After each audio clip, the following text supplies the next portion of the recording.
Top 10 Fascinating Gay Texts from History. A few groups assume that before it became lawful, gay individuals basically didn't exist.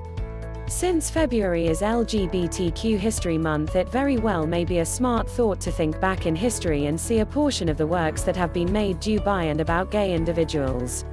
Incidentally, there have consistently been instances of same-sex fascination that would be named gay today, and some gay individuals have expounded movingly on their experiences. Here are 10 of the most captivating gay writings from history. Sappho of Lesbos was quite possibly the most respected writer of the antiquated world.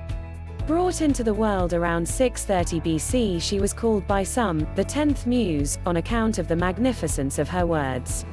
Her verse was gathered and saved in the Library of Alexandria in 9 entire parchments. Shockingly, practically every last bit of it is presently lost. A couple of citations and sections recuperated from the sands of Egypt are all we have. It was the subject of Sappho's verse that is and was generally stunning.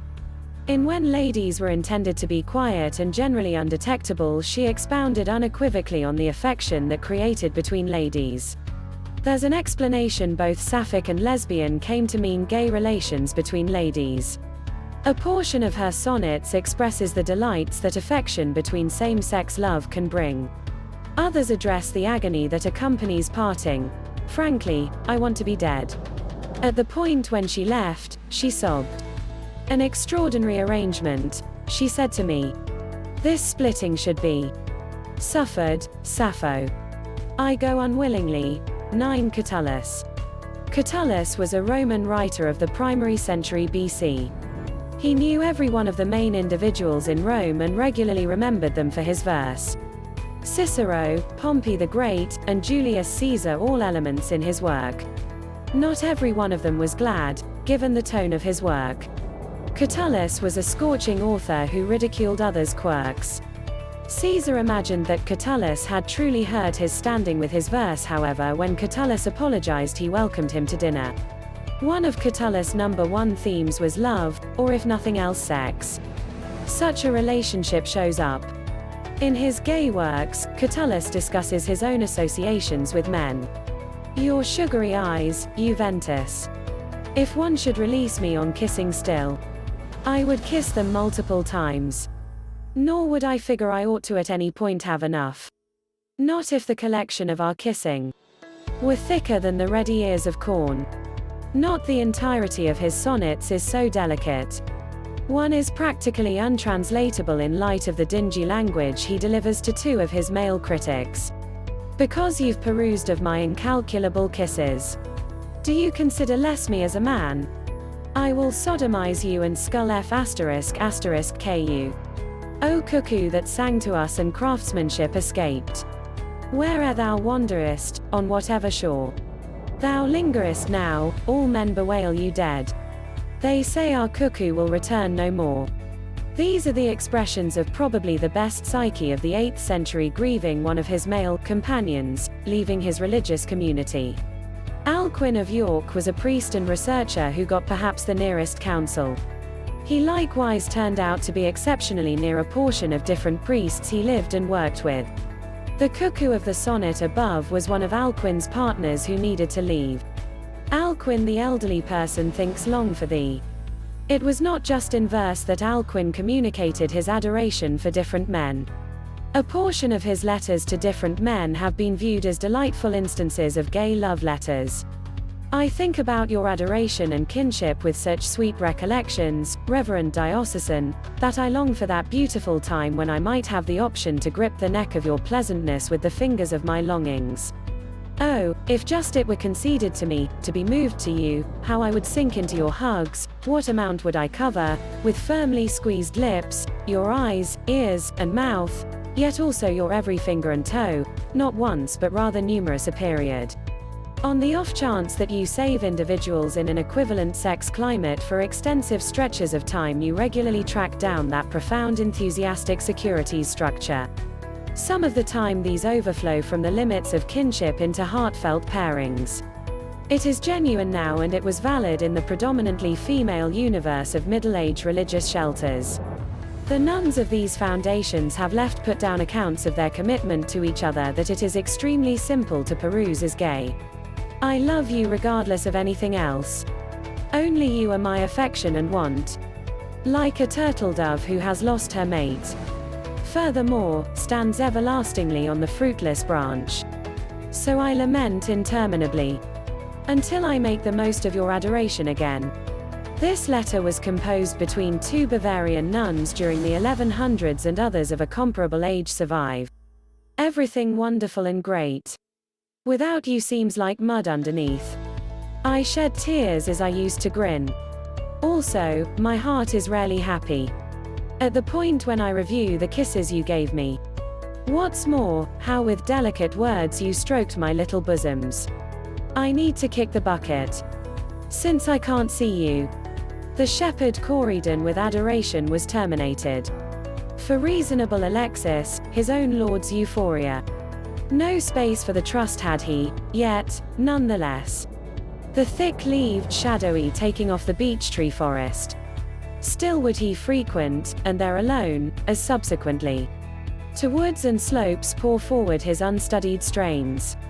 So starts the second eclogue of Virgil, the public artist of the Romans. Much better known for his epic sonnet the Aeneid, Virgil additionally composed sonnets about the delights of the open country. Also, in the second eclogue, one of those delights is the affection between the shepherd Corydon and a kid called Alexis. Corydon grieves that Alexis isn't substance to be the admirer of a poor shepherd. Ah, were you however content with me to stay? Some humble bed in the unpleasant fields our home. Instead of being some upbeat peaceful Brokeback Mountain, this sonnet shows the torment that lonely love can perpetrate on gay individuals, similarly as straight individuals. The name Corydon was subsequently acquired by the essayist André Gide for the title of his book of exchanges on homosexuality. Michelangelo di Lodovico Buonarroti Simoni, otherwise called essentially Michelangelo, was probably the best craftsman of the Renaissance. Notwithstanding his authority of painting and figure, there is something particularly odd about the ladies he portrayed. Strangely strong, mannishly proportioned, and with stuck-on bosoms, they frequently look like exceptionally attractive men. Michelangelo appears to have gone gaga for an Italian aristocrat called Tommaso de' Cavalieri, who the craftsman depicted as light of our century, paragon of all the world. One biographer of the time said, vastly more than some other companion, Michelangelo cherished the youthful Tommaso. Tommaso started workmanship and verse from the more established Michelangelo. At the point when Michelangelo's homoerotic verse was distributed after he passed, his descendant changed every one of the pronouns from male to female. In one sonnet, Michelangelo longed for being a silkworm so he could be transformed into garments that would be worn close to Tommaso's skin. All during that time, he'd catch me. Would I were the shoes that bear his weight. At the point when the ways were wet with a downpour, his feet I at that point should kiss. The Iliad starts by portraying the fury of Achilles. Achilles, the most prominent of the Greek fighters, is a fierce individual, just as being peevish and pompous. The solitary individual he appears to show any delicacy towards is his young associate Patroclus. At the point when Patroclus is slaughtered throughout the fight, the sonnet depicts Achilles' breakdown at the news. A dark haze of sorrow enwrapped Achilles, and with the two his hands he took the dim residue and flung it over his head and polluted his reasonable face, and on his fragrant tunic, the dark cinders fell. Furthermore, himself in the residue lay outstretched, powerful in his strength, and with his own hands, he tore and damaged his hair. What's more, the handmaidens, that Achilles and Patroclus had got them as goods, yelled resoundingly in an agony of heart. And over against them Antilochus howled and shed tears, holding the hands of Achilles, that in his honorable heart was groaning powerfully, for he dreaded in case he should slit his jugular in two with the knife. While the Iliad is never unequivocal about the heartfelt connection between Achilles and Patroclus, even individuals in the Old World remembered it, all things considered. Plato specifies that they were sweethearts. Parts of a lost play by Aeschylus depict the pair's incessant kisses and passionate association of the thighs. The Bible has been cited by numerous who have homophobic perspectives to help their perspectives. Yet, some have perused in the account of King David a gay love that was joined into the standard of the Bible. For some, there was more than fellowship among David and Jonathan. 1 Samuel 18 starts, after David had completed the process of conversing with Saul, Jonathan got one in soul with David, and he cherished him as himself. This association just extends. Jonathan made a contract with David since he adored him as himself. The Bible at that point records how Jonathan removed the robe he was wearing and offered it to David, alongside his tunic, and surprisingly his sword, his bow, and his belt.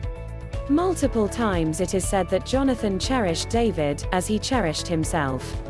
When Jonathan kicks the bucket, David shouts, "I lament for you, Jonathan my sibling. You were exceptionally dear to me.